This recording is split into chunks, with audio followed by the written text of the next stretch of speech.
assim, um momento de terror. Foi muita loucura. A gente saía na rua, não tinha um carro, não tinha nada. Foi um sufoco grande. Essa sensação de impotência, eu nunca tinha passado essa sensação. Foi um momento intenso, onde a gente teve que fazer diversas reuniões para falar do desconhecido.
Eu estava no hospital trabalhando e colegas estavam comentando desse possível vírus, dessa possível pandemia que estava vindo, né, do outro lado, né, do mundo. Bom, a pandemia pegou um pouco de surpresa, né? Então foi um desafio para todo mundo, acho que no mundo inteiro, né, que ninguém sabia de nada. As primeiras informações, acho que como todo mundo, foi através da televisão, né? Você está ali em casa almoçando, fazendo um lanche e ouvindo que havia alguma coisa muito grave acontecendo na China.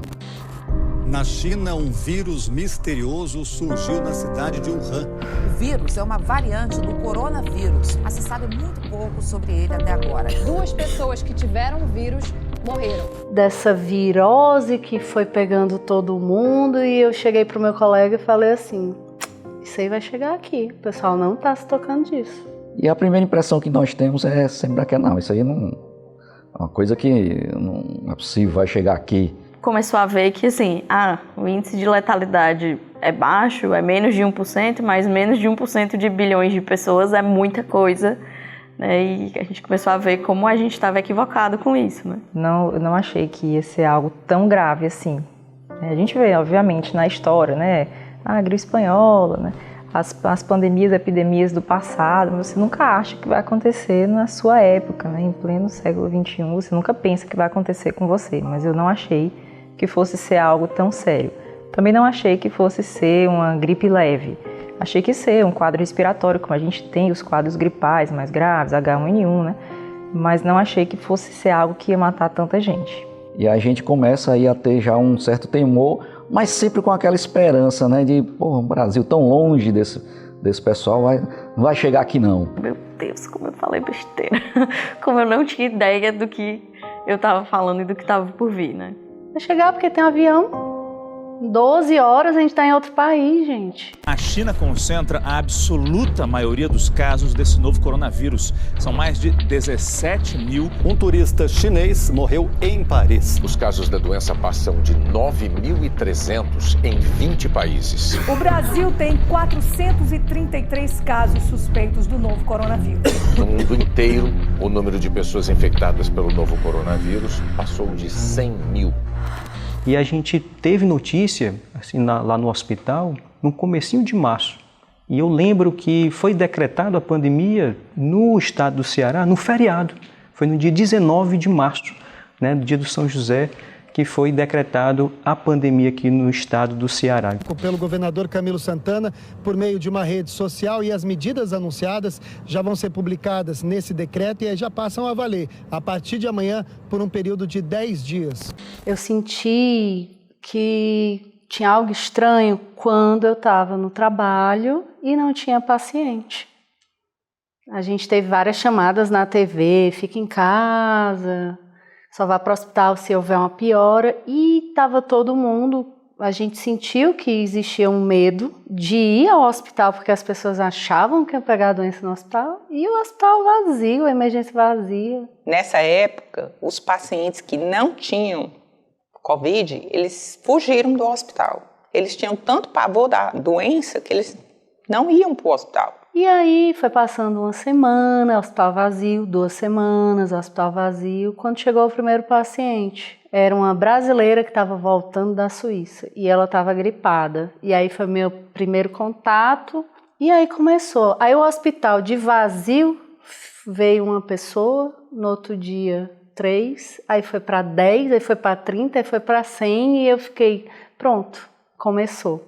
Na primeira onda, quando começou e o hospital teve que ser transformado em um hospital Covid, pouquíssimos leitos ficou para cardiopneumo não Covid. Praticamente todo o hospital foi transformado para dar assistência ao número dos pacientes, que eram realmente enorme naquele momento.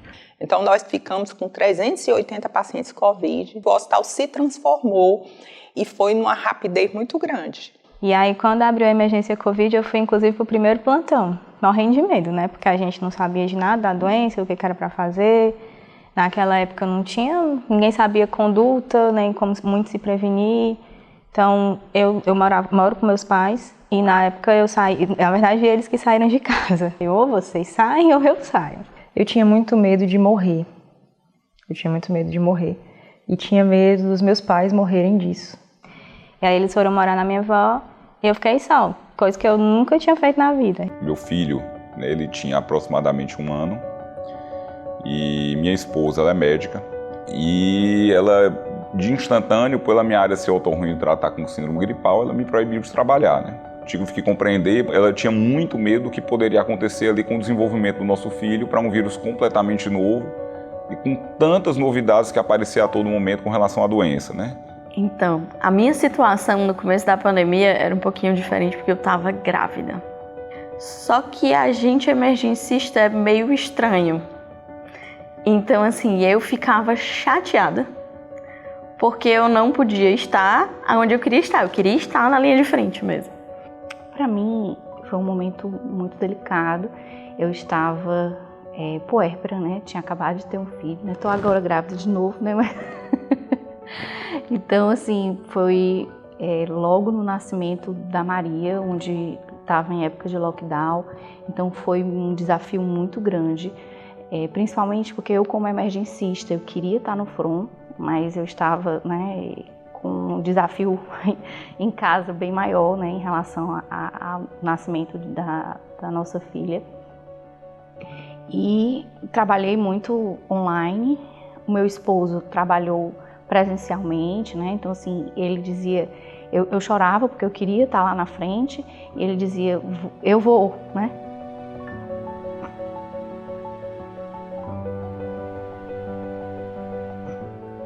Mas eu vou por luz.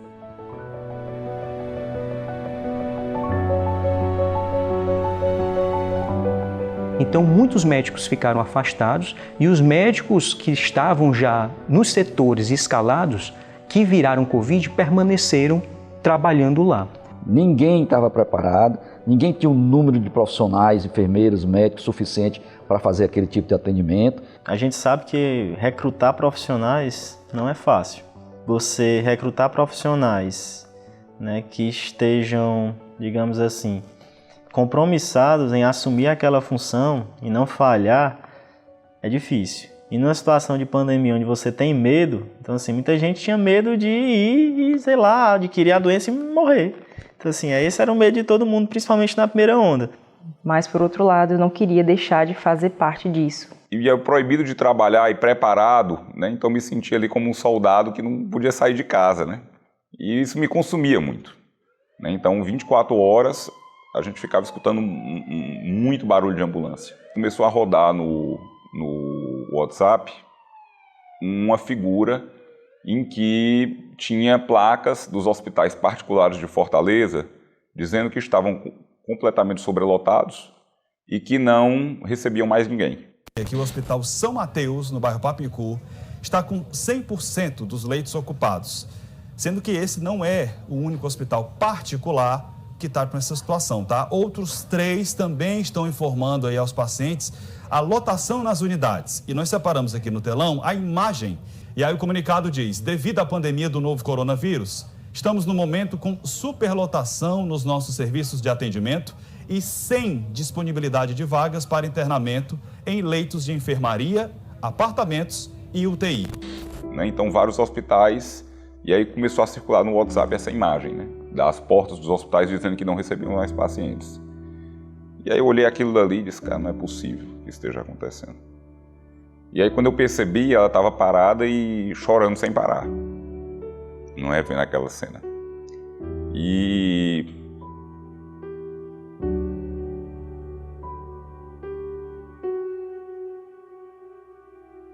bom, então assim, quando eu tive, né, com aquela minha vontade que eu tinha de agir, aí eu disse, então tá na hora da gente trabalhar.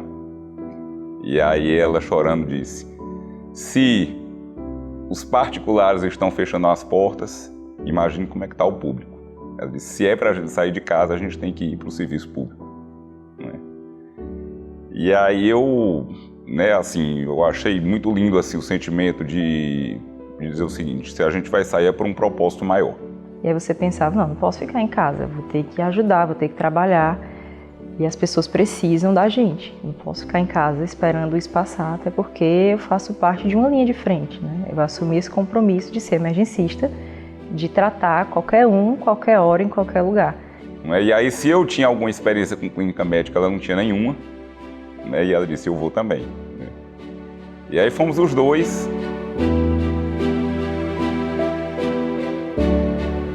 Aí agradeço aqui a cooperativa de emergência, a CEMERGE, né, que nos recebeu, nos deu todo o apoio. A CEMERGE é uma cooperativa de médicos, mais direcionado a médicos de emergência, e a CEMERGE atende a todas as emergências dos grandes hospitais da cidade. A CEMERGE, ela sempre foi uma parceira, a maior parceira do hospital, né?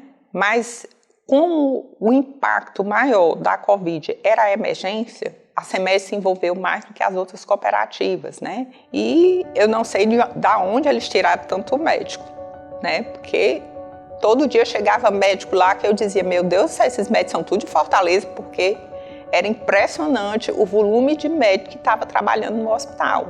Na pandemia foi criada uma força-tarefa pela CEMERGE para a gente admitir novos cooperados, para que a gente pudesse atender a demanda dos nossos contratantes. Então, assim, a cooperativa tinha 700 ativos, médicos ativos, e passou a ter 1.700 em 15 dias. Então, isso foi um grande desafio. A cooperação dessa quantidade de profissionais médicos foi essencial para garantir a assistência, né? Por mais desafiadora que foi, mas para garantir uma assistência mínima, precisa, né? Para todos os pacientes que experienciaram e precisaram de um suporte de saúde durante a pandemia. Todos estavam querendo ajudar, né? Teve realmente uma comoção e uma captação muito grande. Inclusive, as universidades também anteciparam as colações de grau dos novos médicos para poder ajudar, né, nesse momento da pandemia. No Ceará, que tem mais de 150 profissionais de saúde afastados do serviço por causa do coronavírus, os formandos receberam o diploma no modelo drive-thru. O Brasil não é o primeiro país a convocar recém-formados para reforçar o atendimento no sistema de saúde. Com o avanço da pandemia, os Estados Unidos adotaram a prática. Na Itália, 10.000 novos médicos começaram a atender nas clínicas gerais e em casas de idosos. Então, os meninos que vieram, os recém-formados, aqueles que estavam há pouco tempo se formaram, nós também temos que fazer um agradecimento muito especial a eles, porque eles foram extremamente solícitos e corajosos, né? Eu podia dizer não, não estou preparado, vocês não estão preparados, vocês que têm aí 10 anos, 20 anos, não sabem o que fazer. Ali eu que estou saindo agora, que é que todas as dúvidas da faculdade, que é que eu vou me meter num negócio desse? Eu pensava muito assim, eu tinha 10 anos de formado naquela época, e eu dava plantão na emergência, e eu via muito recém-formado, e eu morria de medo, tipo, se eu tô com medo com 10 anos de formado, com experiência, e nunca tendo parado de ir para emergência, imagina um recém-formado. Mas houve realmente uma adesão muito grande, né? Isso chamado pela CEMEG. Graças a Deus, eu agradeço muito a eles. Esses meninos participaram e também salvaram muitas pessoas. Então a gente teve muito esse cuidado, desafio gigante, né? Mediante a necessidade, né? De sempre estar colocando ele, né? Sendo par com outro profissional mais experiente, com um profissional que já tinha uma residência médica, que já tinha uma experiência maior no departamento de emergência, né? E precisava de médicos experientes que tenham condições de tratar um paciente crítico, grave, em terapia intensiva, em ventilação mecânica, paciente entubado. E eu preenchi esses critérios. A gente percebendo essa necessidade de entrar, esse número gigantesco de pessoas que ainda não estavam adaptadas com esses ambientes, né? Tantas pessoas mais jovens que ainda não estavam, ou pessoas mais antigas, né? Que estavam fora desse setor, né? E que disseram assim, olha, eu quero participar. A CEMEG sempre investiu no seu cooperado em relação a treinamento, e nesse momento foi possibilitado e intensificado em relação aos cursos de capacitação de via aérea, né? Como outros que foram demandados, como a CLS, a TLS. E nessa brincadeira foram quase 400 pessoas, tanto do recém-formado como do meu professor, que foi meu professor na faculdade, né? Eu nem acreditava quando chegava, professor, o que é que você está fazendo aqui? Não, eu tenho que ver, porque se me chamarem, eu tenho que estar sabendo. Rapaz, parabéns, né? Eu percorri os hospitais, eu fui no Albert Sabin, eu fui no Hospital Messejana, eu fui no HGF, né? Eu fui no SAMU, e de forma gratuita. E aí começa a recompensa, né? A recompensa de um professor, né? Que é aquela coisa de a menina fez era uma recém-formada, a menina fez o curso de manhã, né? E no outro dia eu recebo o telefone, não sei nem quem é, não tinha o telefone, eu digo, estou aqui, é fulaninha de tal. Eu disse, quem é? Não, é porque eu fiz o seu curso ontem, eu liguei só para dizer que eu fiz tudo que o senhor falou ontem à noite e deu tudo certo. Rapaz, isso aí não tem cartão de crédito que pague.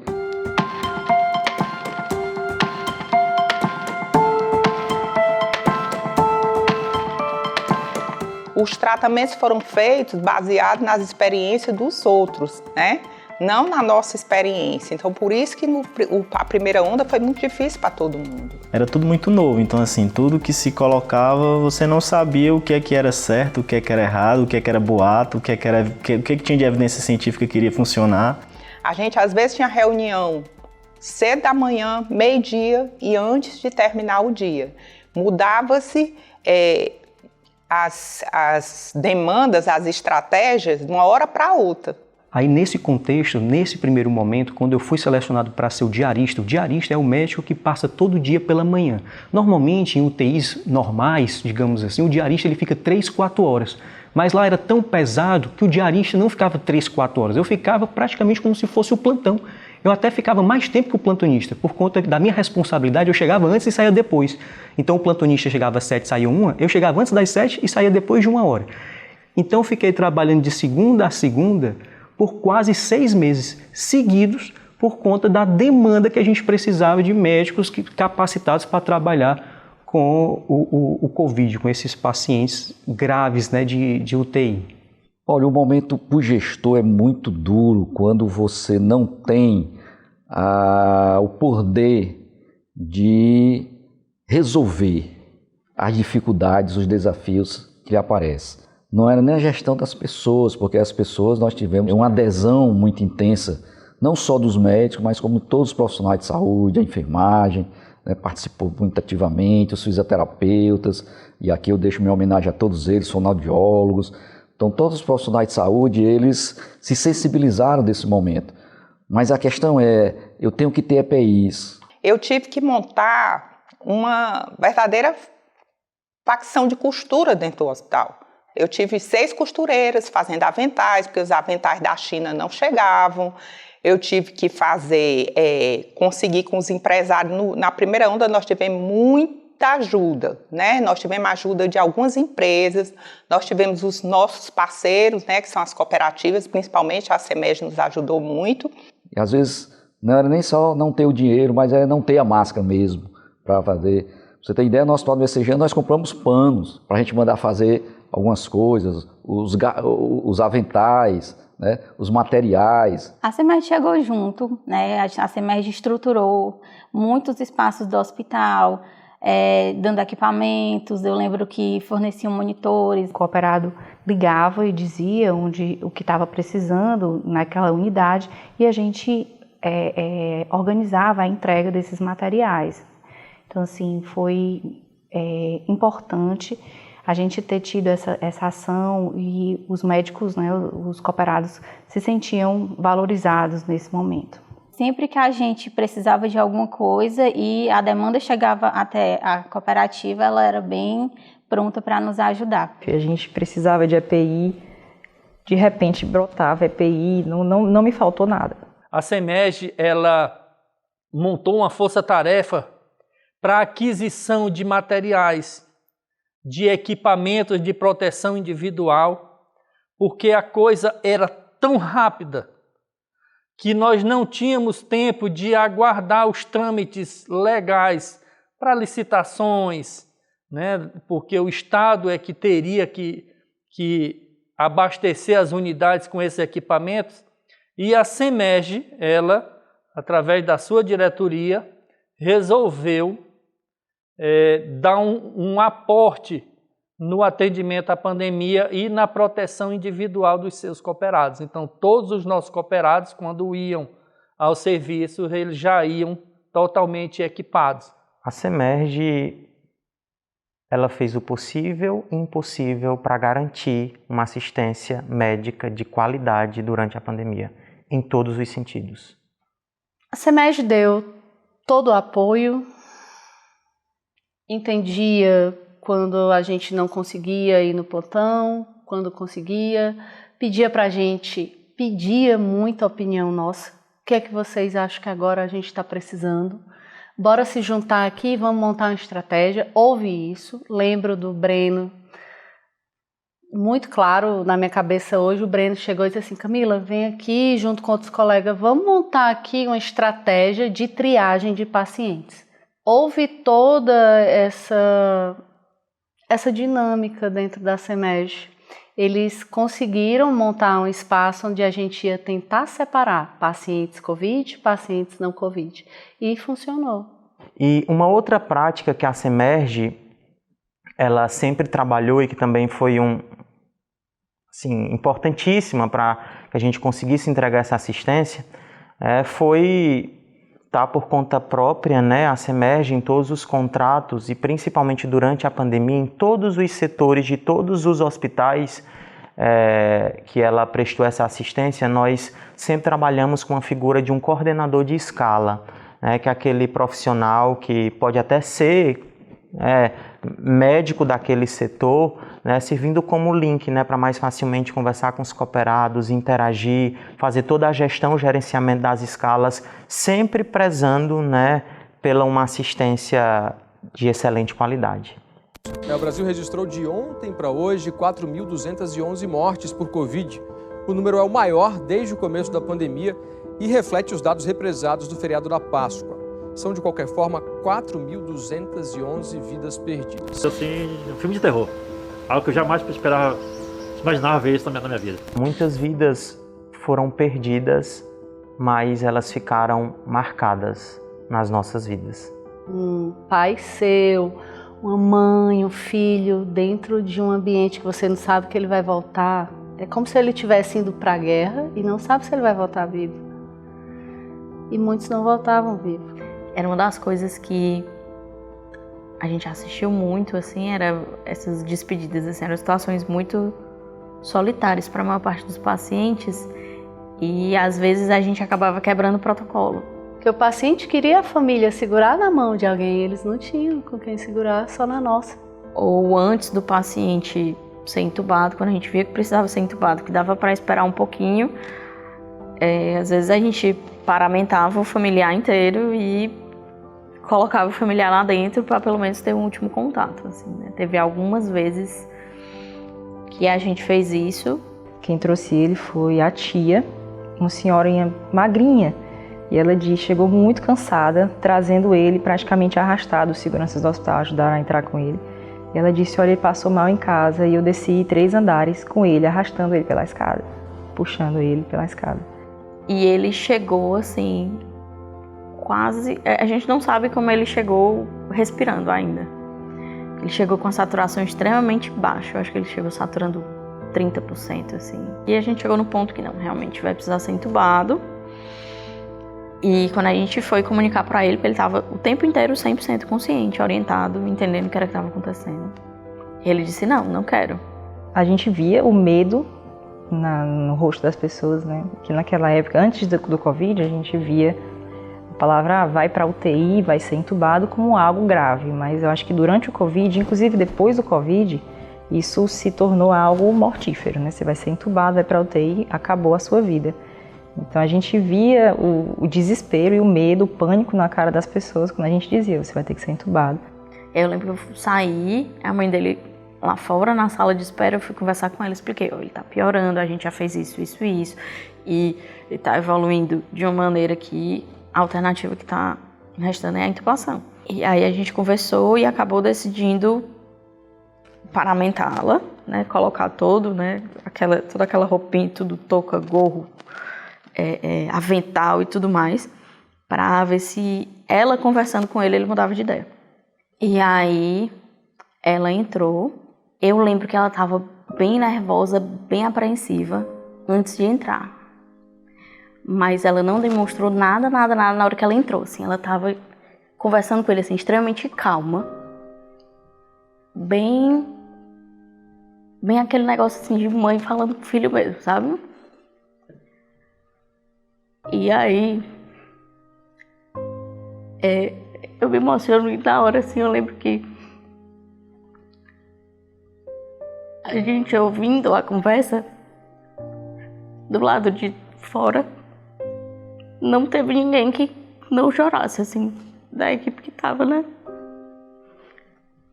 Ela perguntou por que ele não queria. Ele disse que estava com medo. Ela disse, não, mas confia em Deus, vai dar certo. E aí, ela conseguiu convencer, ele aceitou ser entubado. E aí acho que ele tinha, se eu não me engano, tinha 3 filhos. Aí ele disse para ela cuidar dos meninos e entregou assim, disse, ó, a minha carteira. Aí começou a dizer o que era que tinha na carteira dele, que tinha cartão tal. Disse as senhas, né, para ela cuidar das coisas dele e tudo mais. E aí ela saiu. Todo mundo enxugou as lágrimas e entrou para intubar ele. Correu tudo bem com a intubação. A gente conseguiu estabilizar.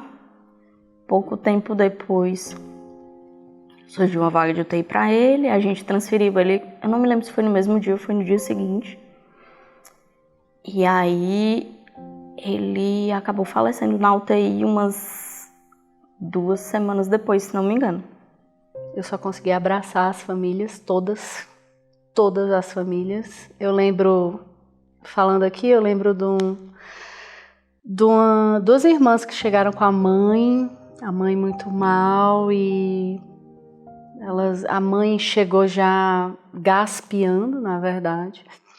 A mãe jovem, eu acho que não tinha nem 40 anos, 30 e poucos anos, e a filha desesperada, e a gente tentou reanimar tudo e não deu. E eu cheguei para a filha e disse assim, olha, vocês duas são muito jovens, vocês têm 18, 16 anos, vocês vão ter que ser fortes, porque a mãe de vocês não conseguiu ficar, a mãe de vocês partiu.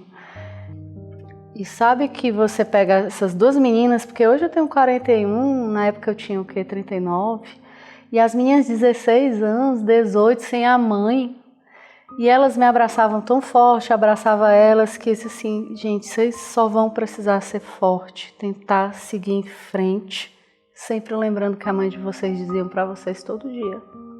Então, assim, tem todo mundo que você conversar que trabalhou na pandemia, que trabalhou na linha de frente, tem dezenas, centenas dessas histórias, assim. E acaba que a gente, depois que vai vivenciando isso, né, várias vezes por dia, você vai meio que criando alguns mecanismos de defesa, né? Então a gente acabava ficando meio dormente, assim, porque se você for se expor emocionalmente, chega num ponto que você não consegue focar para trabalhar. A gente precisava ser muito... Tinha muitas decisões muito difíceis que precisavam ser tomadas o tempo inteiro, assim. Teve um dia no hospital que eu cheguei, né? Fui entrando no hospital, era 8 horas da manhã, tinha 17 funerárias.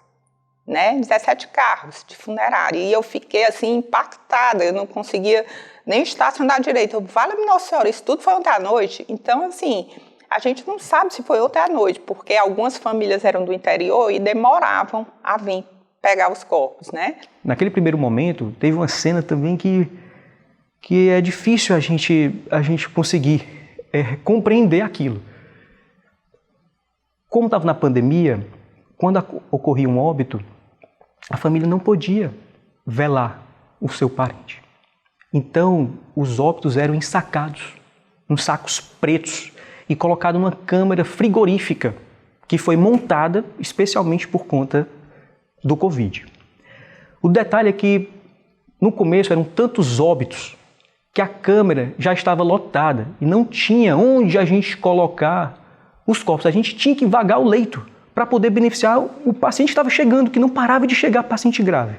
Então a gente colocava nos corredores, aguardando a câmara frigorífica vagar para poder ir lá. Então um dia eu chego lá, tem 11 corpos nos corredores com aqueles sacos pretos.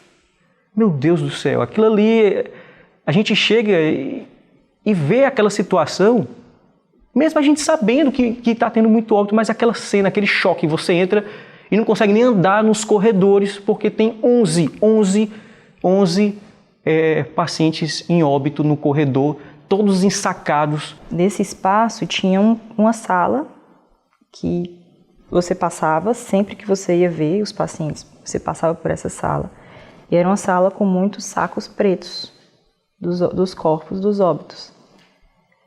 E a primeira vez que eu estava lá, realmente isso me deixou desesperada, porque eu não sabia quem eram aquelas pessoas, o que é que tinha acontecido, mas eu sabia que eram muitas pessoas que estavam ali dentro que tinham ido a óbito.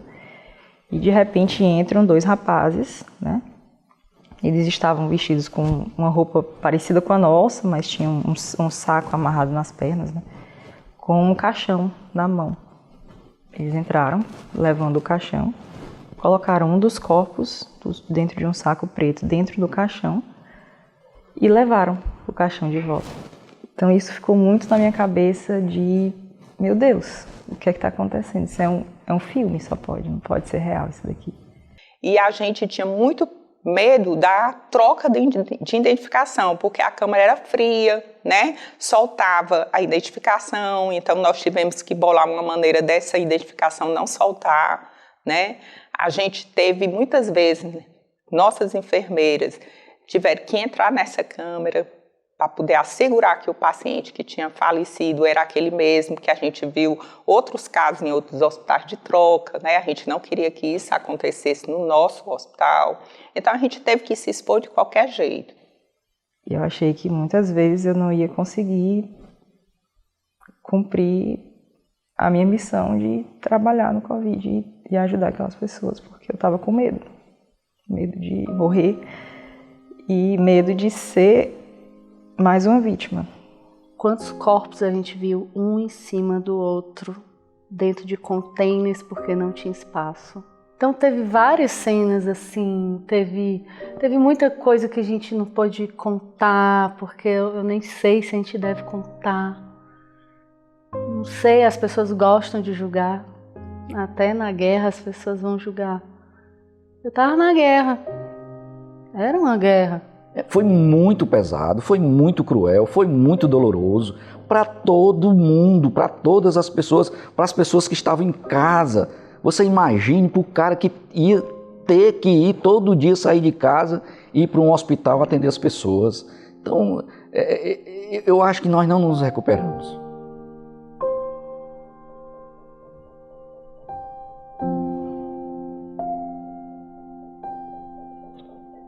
Eu acho que nenhum de nós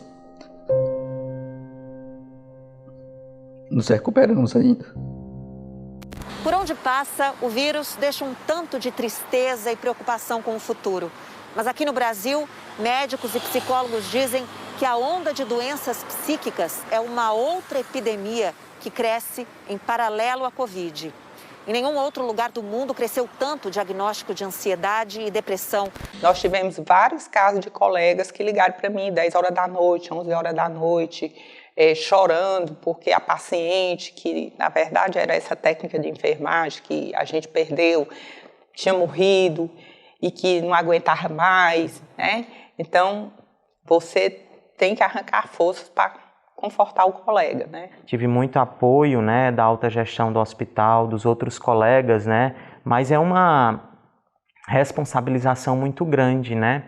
Você simplesmente dormir, acordar na madrugada com uma ligação, sabendo que todos os seus pontos de oxigênio já estavam ocupados, ter realmente que abordar um colega médico, né, e mesmo com a cara dele de exausto, cansado, perguntar se não seria possível mais uma dobra de plantão mediante ao número de pacientes que chegaram de um dia para o outro, de não ter conseguido um outro profissional, de um profissional que estava escalado para aquele plantão simplesmente não chegar e a gente ter a notícia que estava internado no hospital porque contraiu o Covid. Eu lembro de uma vez alguém falando, tipo, tem 30 médicos na escala com Covid, então não tinha ninguém nem para ir trabalhar. E aí as escalas desfalcadas porque todo mundo adoeceu e aí é 50 pessoas para 2 médicos, 3, que já era muito pesado. Então assim, chegava um momento e isso aqui não vai dar certo, não vai mais. Aí no outro dia, se eu não vou, aí se você não for, não tem quem vá. Então aí você ia de novo e aí ficava aquela coisa. Então assim, por isso que muita gente entrou em burnout e outras condições psicológicas aí que consequências aí inimagináveis. Foi um momento muito desesperador para mim. Eu tive muita falta de ar com Covid e eu estava sozinha, trancada dentro de um quarto, desaturando e não tinha o que fazer, não tinha para onde ir, porque não tinha ponto de oxigênio em canto nenhum. Então isso me gerou um desespero, né, um medo muito grande. E esse medo, ele desencadeou, né, durante um ano, passei um ano aí no pós-Covid, no começo da segunda onda do Covid, extremamente ansiosa, com medo de sair de casa, mas indo trabalhar, com medo de trabalhar, mas indo trabalhar. Eu tinha medo de dirigir dentro de um carro fechado e eu me sentia claustrofóbica. Parava o carro no meio da rua, abria a porta para respirar. Eu passei por um momento de burnout, que não queria muito assim reconhecer, né, não queria dar o braço a torcer, não queria abrir mão, não que eu fosse uma pessoa indispensável, mas eu sabia da necessidade da minha atuação, da minha fala, da minha opinião, mesmo que doente de casa, para a continuidade do serviço, né? E teve uma dessas reuniões em que eu estava com Covid que eu entrei para poder apresentar os dados. Sempre a gente tinha uma rotina de discutir os dados de um dia para o outro, né? Até para a gente conseguir programar as nossas ações para aquele dia e para os dias seguintes, em que eu, ao abrir aquela planilha de dados, simplesmente eu travei. Não conseguia, na verdade, por videoconferência, numa reunião com algumas pessoas lá do hospital, eu não conseguia ler aqueles dados.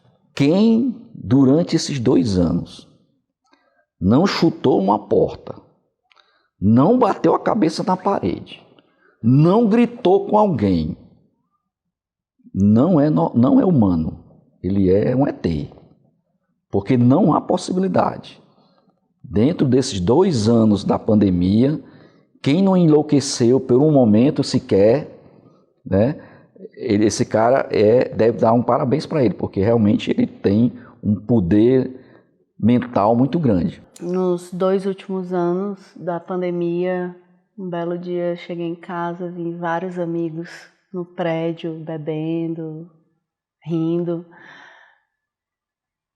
sem máscara, sem nada, tudo bagunçado, e aquilo para mim subiu a cabeça de um jeito que cheguei em casa, tive que dar um grito, porque eu não acreditava que pessoas estavam brincando com a vida, enquanto eu estava ali, longe de quem a gente ama, se sacrificando, porque foi um sacrifício muito grande.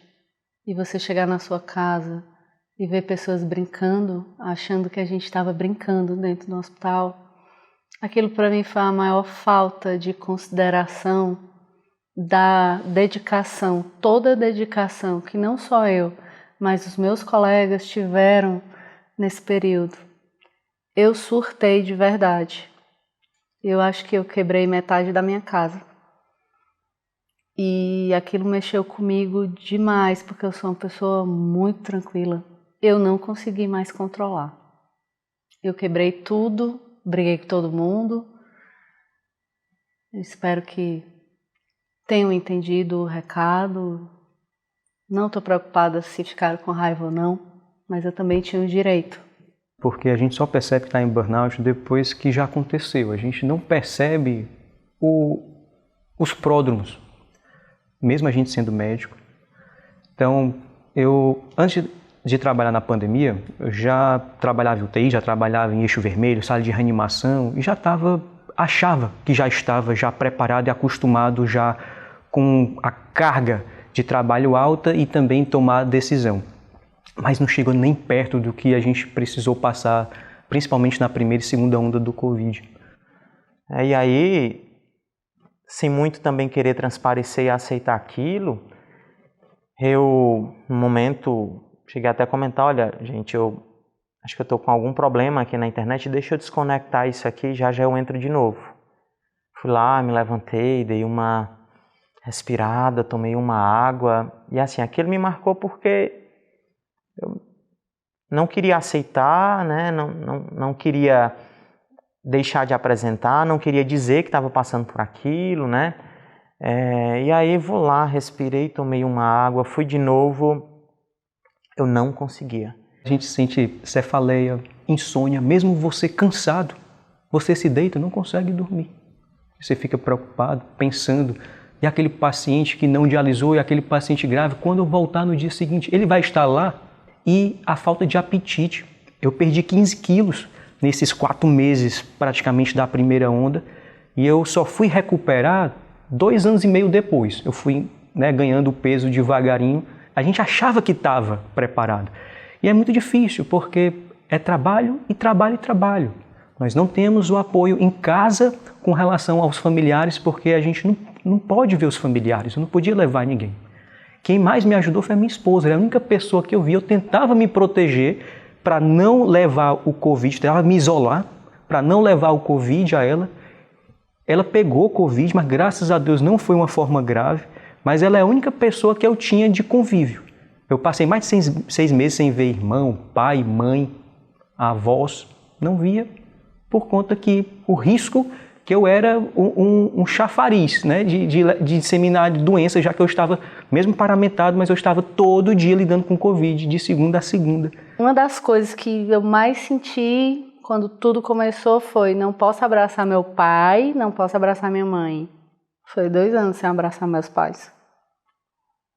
2 anos, meu pai na casa dele, minha mãe na casa dela, eu na minha casa, e 2 anos sem abraçar meus pais, até todo mundo ser vacinado e a gente ter certeza que estava ficando mais calmo, mais tranquilo, a gente já dominava mais a doença.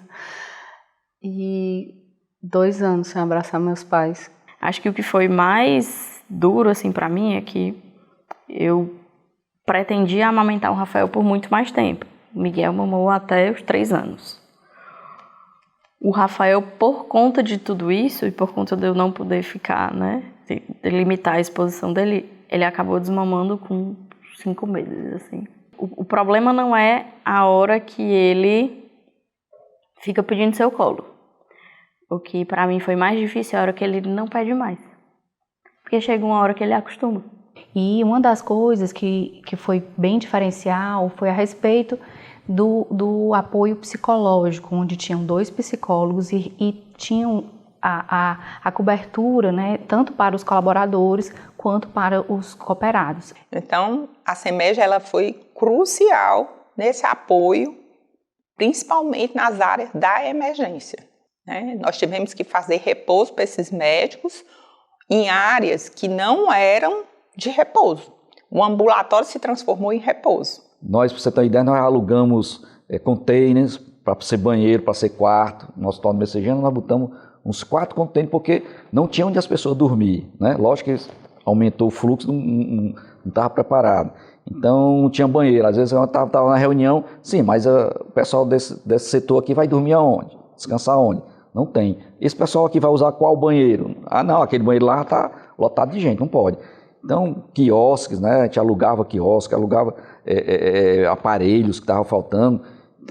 Por esse princípio, porque a gente trabalha sempre na perspectiva de cooperar e de ajudar o sistema público de saúde. E nós ajudamos bastante. A gente vê essa pessoa aqui tomando, uma senhora de 90 anos, Margaret Keenan.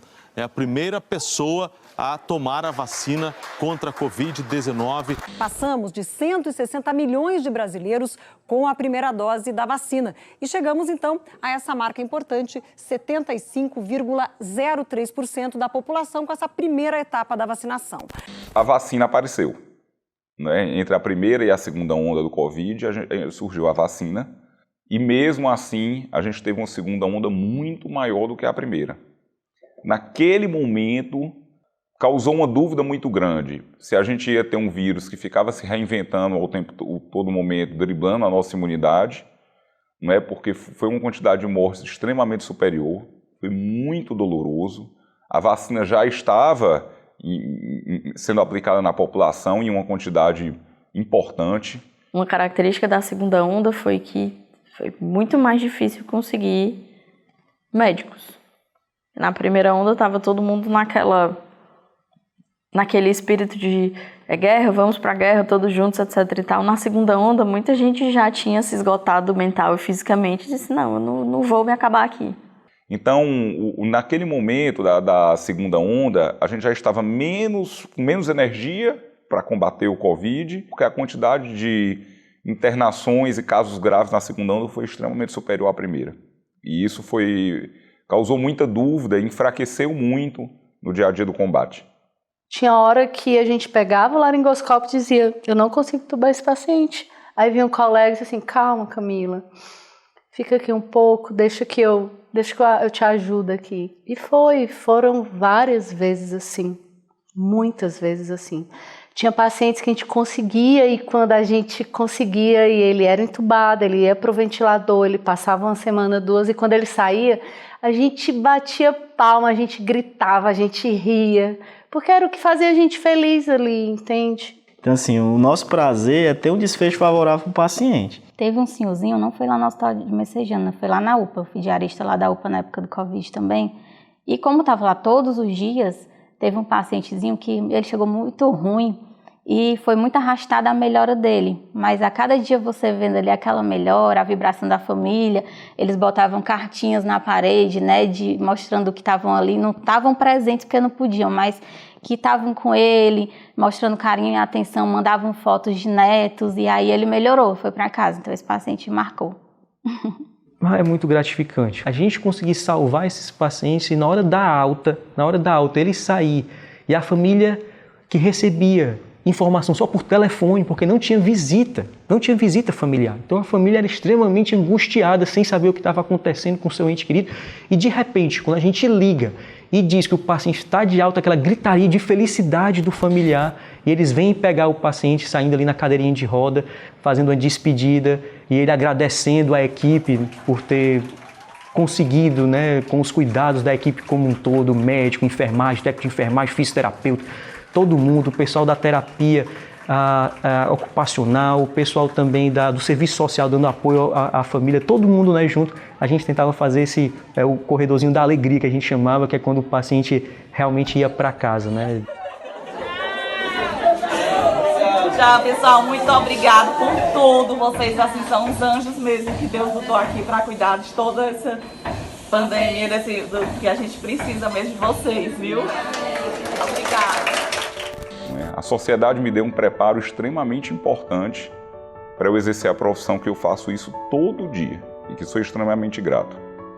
Então, graças à pandemia, eu tive a oportunidade de ajudar muitas pessoas, né? Tive a oportunidade de sentir o quanto eu pude ser útil com o preparo que eu tive, né? Recebi inúmeros abraços, né? Quantas pessoas choraram me agradecendo, né? E dificilmente tudo que eu vá produzir daqui para frente vai me dar de forma tão intensa o que eu recebi nesses 2 anos de pandemia. Então, do ponto de vista pessoal, eu pude ver essa transformação acontecer com várias pessoas, né?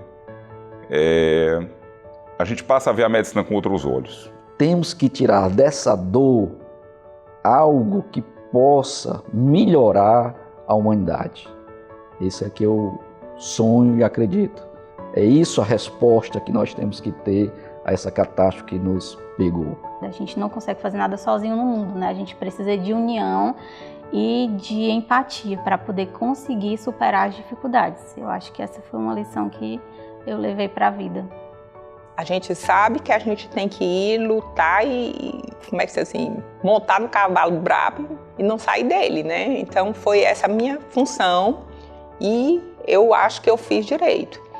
Mas o que eu tenho para dizer é que eu acho que está na hora da gente rever o nosso sistema de saúde em termos de prevenção, de saúde primária, né?